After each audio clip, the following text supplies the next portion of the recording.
شروع اللہ کا نام لے کر جو بڑا مہربان نہایت رحم والا ہے۔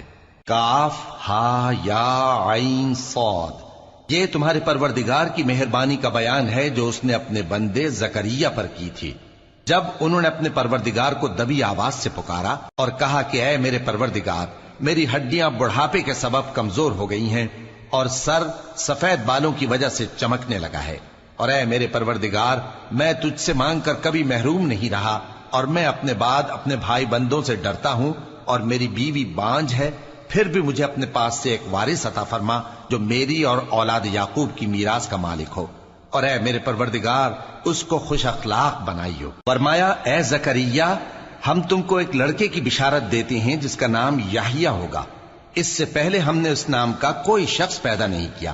انہوں نے کہا کہ پروردگار، میرے ہاں کس طرح لڑکا ہوگا جبکہ میری بیوی بانجھ ہے اور میں بڑھاپے کی اس حالت کو پہنچ گیا کہ سوکھ گیا ہوں۔ حکم ہوا کہ اسی طرح ہوگا۔ تمہارے پروردگار نے فرمایا ہے کہ مجھے یہ آسان ہے، اور میں پہلے تم کو بھی تو پیدا کر چکا ہوں اور تم کچھ چیز نہ تھے۔ کہا کہ پروردگار میرے لیے کوئی نشانی مقرر فرما۔ فرمایا نشانی یہ ہے کہ تم صحیح و سالم ہوتے ہوئے 3 رات دن لوگوں سے بات نہ کر سکو گے۔ پھر وہ عبادت کے حجرے سے نکل کر اپنی قوم کے پاس آئے تو ان سے اشارے سے کہا کہ صبح و شام تسبیح کرتے رہو۔ فرمایا اے یحییٰ، ہماری کتاب کو مضبوطی سے تھامے رہو، اور ہم نے ان کو لڑکپن ہی میں دانائی عطا فرمائی تھی اور اپنے پاس سے شفقت اور پاکیزگی دی تھی، اور وہ پرہیزگار تھے اور وہ اپنے ماں باپ کے ساتھ نیکی کرنے والے تھے اور سرکش اور نافرمان نہیں تھے۔ اور جس دن وہ پیدا ہوئے اور جس دن وفات پائیں گے اور جس دن زندہ کر کے اٹھائے جائیں گے ان پر سلام ہے۔ اور کتاب یعنی قرآن میں مریم کا بھی تذکرہ کرو، جب وہ اپنے لوگوں سے الگ ہو کر مکان کے مشرقی حصے میں چلی گئیں، پھر انہوں نے ان کی طرف سے پردہ کر لیا تو ہم نے ان کی طرف اپنا فرشتہ بھیجا، سو وہ ان کے سامنے ایک خوبصورت مرد کی صورت میں آیا۔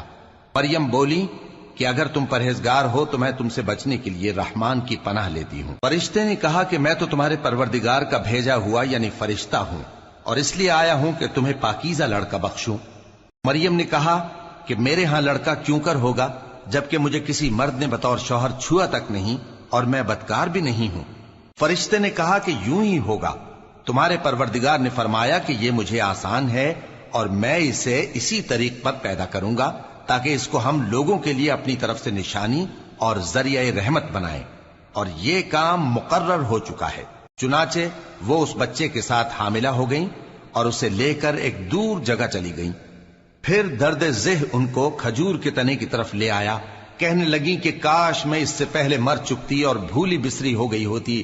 تب ان کے ٹیلے کے نیچے کی جانب سے فرشتے نے ان کو آواز دی کہ غمناک نہ ہو، تمہارے پروردگار نے تمہارے نیچے ایک چشمہ پیدا کر دیا ہے، اور کھجور کے تنے کو پکڑ کر اپنی طرف ہلاؤ، وہ تم پر تازہ عمدہ کھجوریں گرائے گا، تو کھاؤ اور پیو اور آنکھیں ٹھنڈی کرو۔ اگر تم کسی آدمی کو دیکھو تو کہنا کہ میں نے اللہ کے لیے روزے کی منت مانی، تو آج میں کسی آدمی سے ہرگز کلام نہیں کروں گی۔ پھر وہ اس بچے کو اٹھا کر اپنی برادری والوں کے پاس لے آئیں۔ وہ کہنے لگے کہ مریم یہ تو نے برا کام کیا، اے ہارون کی بہن، نہ تو تیرا باپ ہی برا آدمی تھا اور نہ تیری ماں ہی بدکار تھی۔ تو مریم نے اس بچے کی طرف اشارہ کیا۔ وہ بولے کہ ہم اس سے کہ گود کا بچہ ہے کیسے بات کریں؟ بچے نے کہا کہ میں اللہ کا بندہ ہوں، اس نے مجھے کتاب دی ہے اور نبی بنایا ہے، اور میں جہاں ہوں اور جس حال میں ہوں اس نے مجھے صاحب برکت بنایا ہے، اور جب تک زندہ ہوں مجھ کو نماز اور زکوٰۃ کا ارشاد فرمایا ہے، اور مجھے اپنی ماں کے ساتھ نیک سلوک کرنے والا بنایا ہے اور سرکش و بدبخت نہیں بنایا، اور جس دن میں پیدا ہوا اور جس دن مروں گا اور جس دن زندہ کر کے اٹھایا جاؤں گا مجھ پر سلام ہے۔ یہ مریم کے بیٹے عیسیٰ ہیں، اور یہ سچی بات ہے جس میں لوگ شک کرتے ہیں۔ اللہ کو شایع نہیں کہ کسی کو بیٹا بنائے، وہ پاک ہے، جب کسی چیز کا ارادہ کرتا ہے تو اس کو یہی کہتا ہے کہ ہو جا تو وہ ہو جاتی ہے، اور بے شک اللہ ہی میرا اور تمہارا پروردگار ہے، تو اسی کی عبادت کرو، یہی سیدھا رستہ ہے۔ پھر اہل کتاب کے فرقوں نے باہم اختلاف کیا، سو جو لوگ کافر ہوئے ہیں ان کو بڑے دن یعنی قیامت کے روز حاضر ہونے سے خرابی ہے۔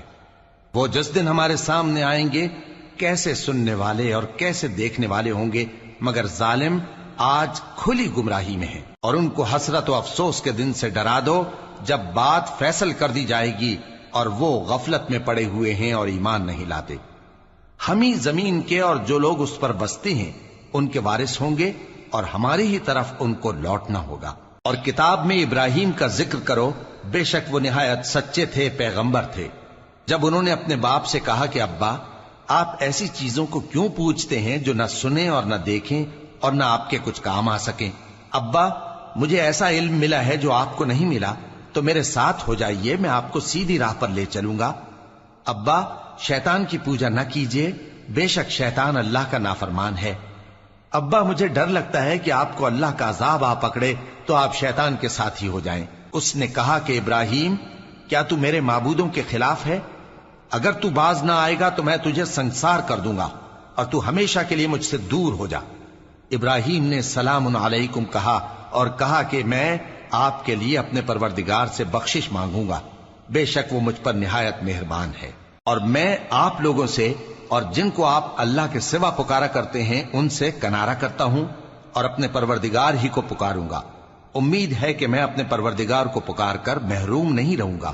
اور جب ابراہیم ان لوگوں سے اور جن کی وہ اللہ کے سوا پرستش کرتے تھے الگ ہو گئے تو ہم نے ان کو اسحاق اور اسحاق کو یعقوب بخشے اور ہر ایک کو پیغمبر بنایا، اور ہم نے ان کو اپنی رحمت سے بہت سی چیزیں عنایت کی اور ان کا ذکر جمیل بلند کیا۔ اور کتاب میں موسیٰ کا بھی ذکر کرو، بے شک وہ ہمارے برگزیدہ تھے اور رسول تھے، نبی تھے، اور ہم نے ان کو طور کی داہنی طرف سے پکارا اور باتیں کرنے کے لیے نزدیک بلایا، اور اپنی مہربانی سے ان کو ان کا بھائی ہارون پیغمبر بنا کر عطا کیا۔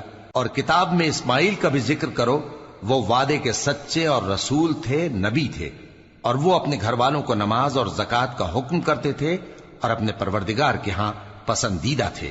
اور کتاب میں ادریس کا بھی ذکر کرو، وہ بھی نہایت سچے تھے، نبی تھے، اور ہم نے ان کو اونچی جگہ اٹھا لیا تھا۔ یہ وہ لوگ ہیں جن پر اللہ نے اپنے پیغمبروں میں سے فضل کیا، یعنی اولاد آدم میں سے، اور ان لوگوں میں سے جن کو ہم نے نوح کے ساتھ کشتی میں سوار کیا، اور ابراہیم اور یعقوب کی اولاد میں سے، اور ان لوگوں میں سے جن کو ہم نے ہدایت دی اور جنہیں برگزیدہ کیا۔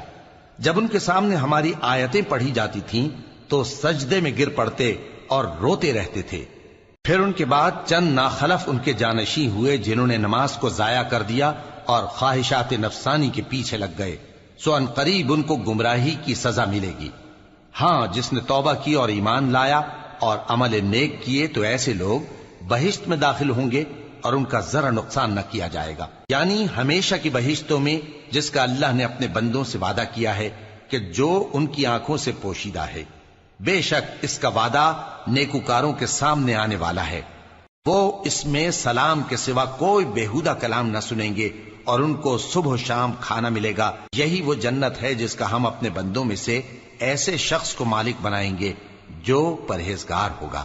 اور فرشتوں نے پیغمبر کو جواب دیا کہ ہم تمہارے پروردگار کے حکم کے سوا اتر نہیں سکتے، جو کچھ ہمارے آگے ہے اور جو پیچھے ہے اور جو اس کے درمیان ہے سب اسی کا ہے، اور تمہارا پروردگار بھولنے والا نہیں، یعنی آسمان اور زمین کا اور جو ان دونوں کے درمیان ہے سب کا پروردگار، تو اسی کی عبادت کرو اور اس کی عبادت پر ثابت قدم رہو۔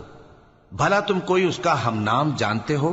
اور کافر انسان کہتا ہے کہ جب میں مر جاؤں گا تو کیا زندہ کر کے نکالا جاؤں گا؟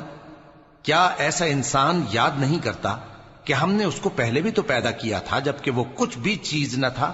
سو تمہارے پروردگار کی قسم، ہم ان کو جمع کریں گے اور شیطانوں کو بھی، پھر ان سب کو جہنم کے گرد حاضر کریں گے اور وہ گھٹنوں پر گرے ہوئے ہوں گے۔ پھر ہر گروہ میں سے ہم ایسے لوگوں کو کھینچ نکالیں گے جو رحمان کے مقابلے میں سخت سرکشی کرتے تھے، پھر ہم ان لوگوں سے خوب واقف ہیں جو اس میں داخل ہونے کے زیادہ لائق ہیں، اور تم میں سے کوئی شخص نہیں مگر اسے اس پر گزرنا ہوگا، یہ تمہارے پروردگار پر لازم ہے، مقرر ہے۔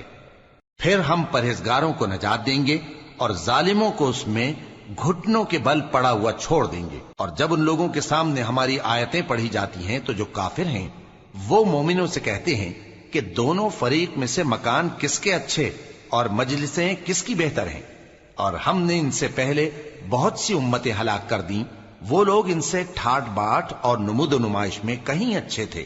کہہ دو کہ جو شخص گمراہی میں پڑا ہوا ہے، رحمان اس کو آہستہ آہستہ مہلت دیا جاتا ہے، یہاں تک کہ جب اس چیز کو دیکھ لیں گے جس کا ان سے وعدہ کیا جاتا ہے، خواہ عذاب اور خواہ قیامت، تو اس وقت جان لیں گے کہ مکان کس کا برا ہے اور لشکر کس کا کمزور ہے۔ اور جو لوگ ہدایت یاب ہیں اللہ ان کو زیادہ ہدایت دیتا ہے، اور نیکیاں جو باقی رہنے والی ہیں وہ تمہارے پروردگار کے ہاں صلے کے لحاظ سے خوب اور انجام کے اعتبار سے بہتر ہیں۔ بھلا تم نے اس شخص کو دیکھا جس نے ہماری آیتوں سے کفر کیا اور کہنے لگا کہ اگر میں ازسر نو زندہ ہوا بھی تو یہی مال اور اولاد مجھے وہاں ملے گا؟ کیا اس نے غیب کی خبر پالی ہے یا اللہ کے یہاں سے عہد لے لیا ہے؟ ہرگز نہیں، یہ جو کچھ کہتا ہے ہم اس کو لکھتے جاتے اور اس کے لیے آہستہ آہستہ عذاب بڑھاتے جاتے ہیں، اور جو چیزیں یہ بتاتا ہے ان کے ہم وارث ہوں گے، اور یہ اکیلا ہمارے سامنے آئے گا، اور ان لوگوں نے اللہ کے سوا اور معبود بنا لیے ہیں تاکہ وہ ان کے لیے موجب عزت ہوں۔ ہرگز نہیں، وہ معبود ان کی پرستش سے انکار کریں گے اور ان کے دشمن و مخالف ہوں گے۔ کیا تم نے نہیں دیکھا کہ ہم نے شیطانوں کو کافروں پر چھوڑ رکھا ہے کہ وہ ان کو خوب اکساتے رہتی ہیں؟ تو تم ان پر عذاب کے لیے جلدی نہ کرو کہ ہم تو ان کے لیے دن شمار کر رہے ہیں۔ جس روز ہم پرہیزگاروں کو رحمان کے سامنے بطور مہمان جمع کریں گے اور گنہگاروں کو دوزخ کی طرف پیاسے ہانک لے جائیں گے، تو لوگ کسی کی سفارش کا اختیار نہ رکھیں گے مگر جس نے رحمان سے اقرار لے لیا ہو، اور کہتے ہیں کہ رحمان بیٹا رکھتا ہے۔